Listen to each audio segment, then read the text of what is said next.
It's hard to find a photo of me with my mouth closed, lips perched open, hand up in the air, making a point that I'm sure was worth it. The camera would always snap with a thought in my mouth.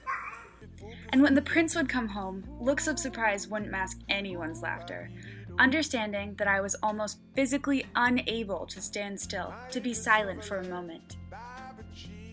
But without losing my mind of at least some of its suitcases, I never get to travel, to collect souvenirs and perspectives, and potentially a few glares from that chemistry student cramming 2 carols over. What happens when I can't speak? When, for whatever extenuating circumstance, silence and I are exhaustively handcuffed, like an unhappy couple's costume on Halloween night. What happens when silence is my only companion, partner in conversation?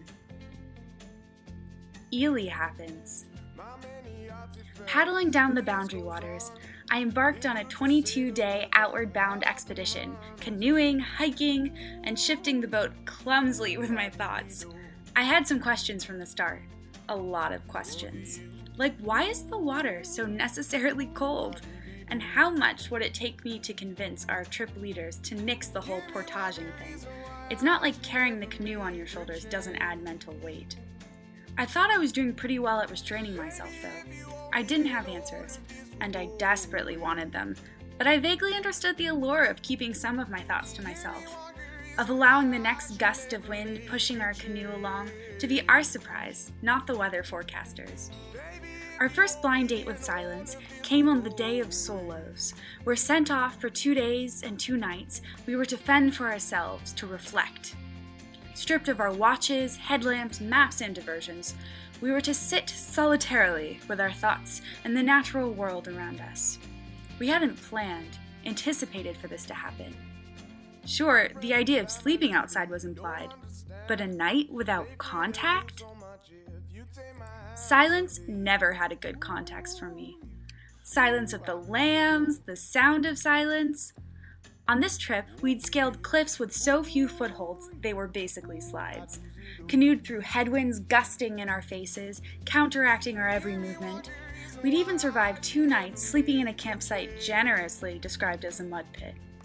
But lying down on the moss that was to be my bed, silence seemed more like a punishment, a coerced task than a break for me, a girl who could barely sit through a movie without sharing strands of loudly whispered commentary. "Catherine, do you think we can make it?" I asked, hoping she would have some antidote to the anxiety in my stomach. "Shh," she whispered, placing her finger atop her mouth in the same motion as I remember seeing elementary school teachers march down the hallways. But I wasn't offended. It's just that she had already started. She was a silence person, and I could tell by the glimmer in her eyes and smile of anticipation spreading across her face. Unpacking my materials, I not so secretly hoped that mid-solo I'd be immersed into the Disney world of talking inanimate objects. But staring down at my slightly damp gray sleeping bag, I sensed this night would hold only a conversation for one. Unless you could count the family of chipmunks playing tag around my site. Silence hadn't followed me outside of Minnesota. Even throwing on the potter's wheel, for some a mute task, was a conversation for me. Talking to the clay, I'd push my hands gradually harder, closing in on some vision of a pot, a sculpture, or a lack thereof. The moments when I let go of the dialogue, the clay also shuts me out. In my experience, silence does not make a successful plate or a peace of mind. It would be a lie to say I didn't speak over solo, or when we had to eat quinoa stir-fry with mustard and soy sauce a couple mornings later. This was not a silent trip for me, because I am simply not a silent person.